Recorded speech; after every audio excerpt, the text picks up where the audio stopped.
All right. So I promised you evidence. Here's the evidence. All right. Going back to the history. Going back to the history.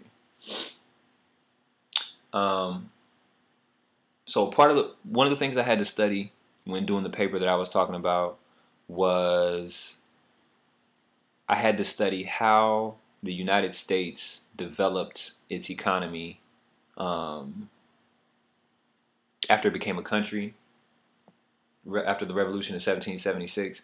I studied that because the U.S. turned into one of the most powerful economies in the world, especially in the 1900s. And so I studied how they developed their economy, and I also studied how England developed its economy, and how France and all the Western European powers developed their economy. Because in the paper, what I did was I looked at the political economy, which again is the way that government and finance, how government sets the laws in which finance works. That's political economy. I looked at how the political economy worked in those countries, and then how the political economy was working in these African countries, and did a comparison.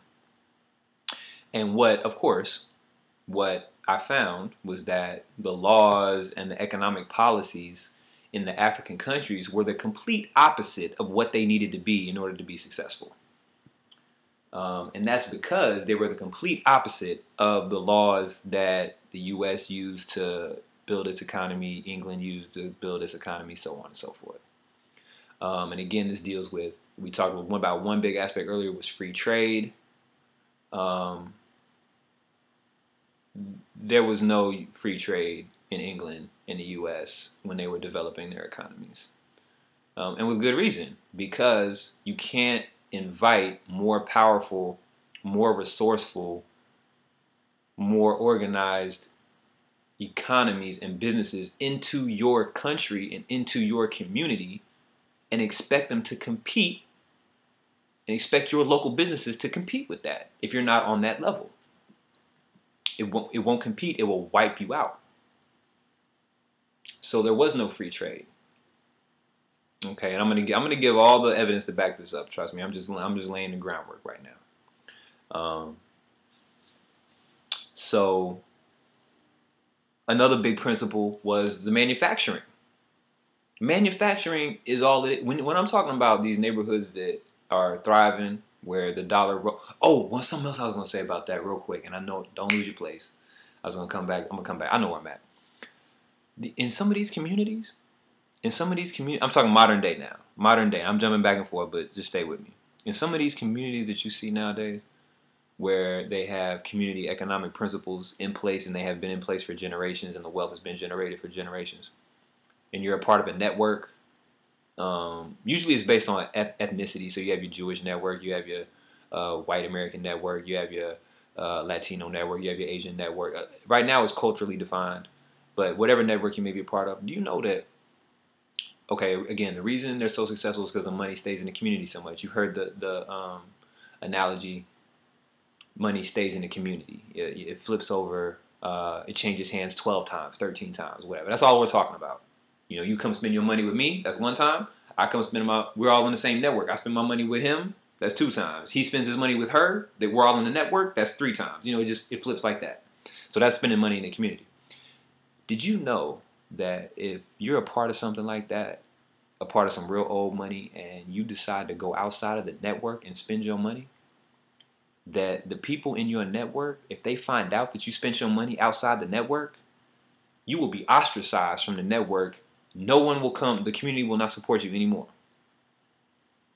You get blackballed for spending your money outside the community. Look how far away we are from those. I'm not saying that's the right or wrong thing. I'm just saying look how far away we are from those principles. That none of the money we spend, a small percentage, less than 5% of the money we spend, goes to support our community. Okay, and I'm talking specifically about the black community, more specifically the poor black community. I hate using the word poor because we're not poor. It's just, you know, we're thinking poor and making poor decisions. We're not poor. So historically, this is how the U.S. built up their economies. This is how England built up their economies, by manufacturing, by making things, and then protecting those businesses that were manufacturing until they could compete with the bigger businesses. Let me give you an example. When we were building our steel industry, and you can look this up, you can Google it. When we were building our steel industry, there was the government set it up, and this is what I'm talking about. When the government wants to set laws that'll benefit you, this is what they look like. The government set up a law that imposed a 200% tax on importing steel from outside the country.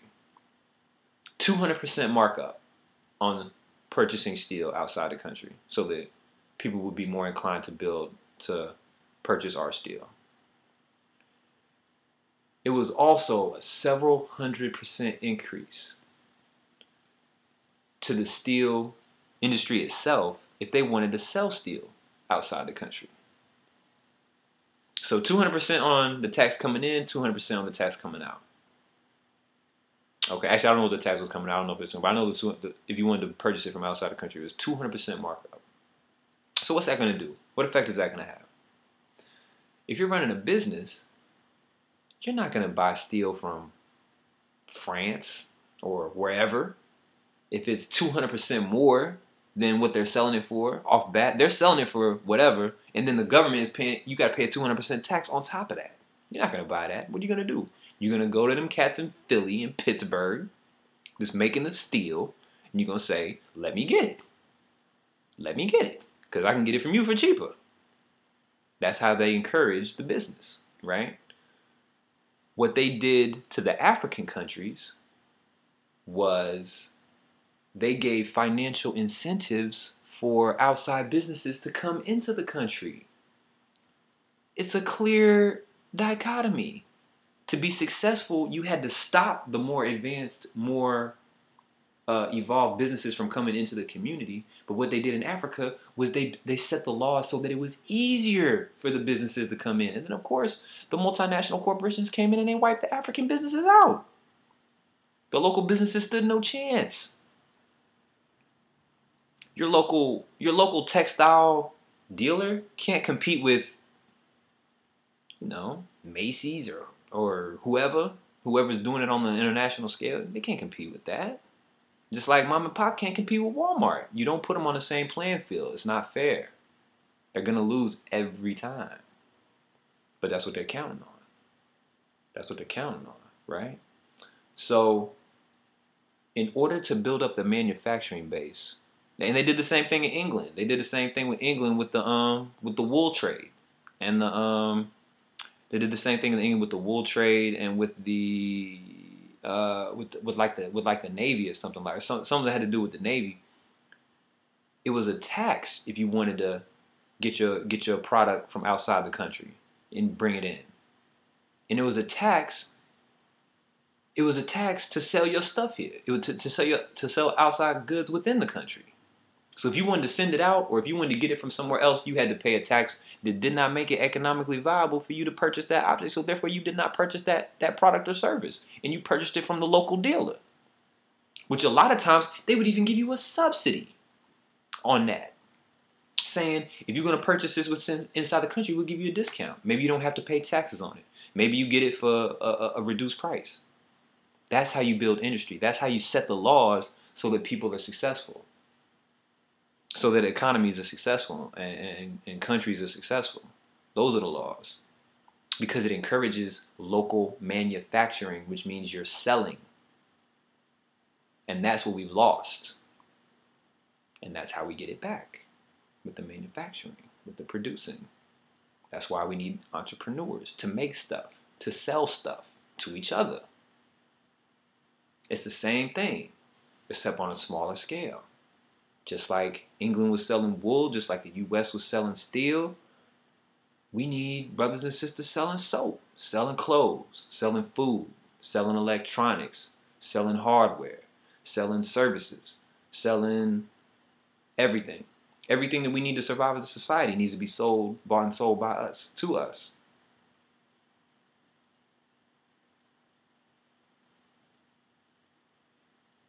Okay.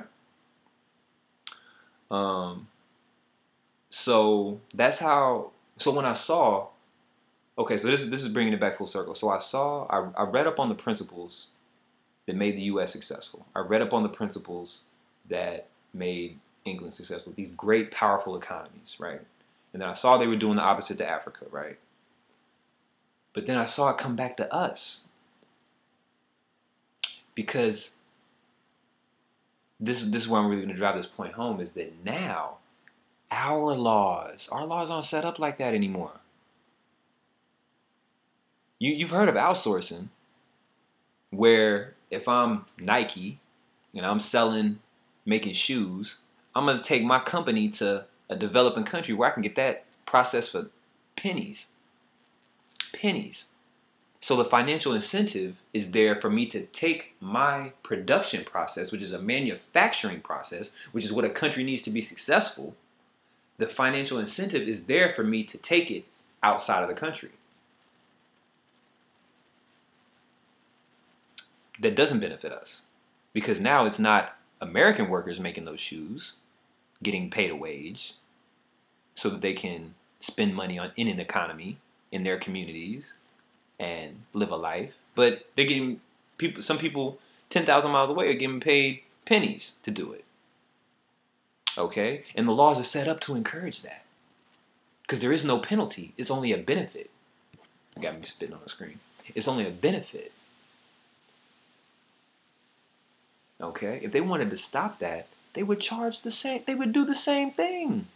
And they can't. They stop letting Congress and politicians plead incompetence. They're not incompetent. Some of them are. Some of them don't know what's going on, but some of them do. And the reason we know this is because 200 years ago, when this country was getting on its feet, these are the laws that they put in place.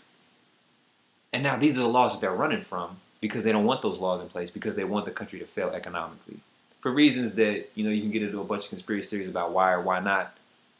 But the fact remains that they're setting the laws in such a way where we are guaranteed to fail. We are guaranteed to fail. We are not manufacturing anything. When is the last time you turned something over in your house and it said made in the USA? I bet if you was rocking around in the 60s and 70s, if you remember, you flipped it over, there was a good chance it said made in the USA. You flip it over now, it says China. It says Japan. It says Taiwan. Because they're manufacturing stuff and we're buying. They're selling, we're buying. But what are we selling? Don't get me wrong, there's nothing wrong with buying. Buying is an integral part of this. But there has to be a balance of buying and selling. What are we selling? We're not selling anything anymore. We're not making anything anymore to sell. Real quick, I'm gonna break down why it's so important. Okay, so I'm talking a lot about selling. Let me break down the economic mechanics of why it's so important to sell. Okay, so take a raw. Okay, so say you're a country. We're a country, right? We have a raw material, wood, that we can get our hands on. Wood is the raw material, right? To get wood as a raw material is easy. It's plentiful. It's cheap. Okay. And selling wood is not a profitable exercise. That's not what I'm talking about. But if you take that wood and you have a business that takes that wood and turns it into a desk or a chair or a desk and a chair, right? That process that it just undertook created a synergy of different economic principles. One being employment. Somebody had to make it. Somebody had to take the time to make the desk. Another effect that it pulls into place is the business itself. So whoever the employee works for, is now involved in this. But then also, it takes it from a block of wood, which is, relatively cheap, to a finished product. And the finished product, that process by which something becomes a raw material to which it becomes a finished product, that's where the money's made. Because now I'm selling that desk for $150 when it wasn't worth $150. It's probably worth maybe, $20, $50, whatever the case may be. But now it's worth triple that. Okay, I'm gonna go a little bit deeper into that in the next video.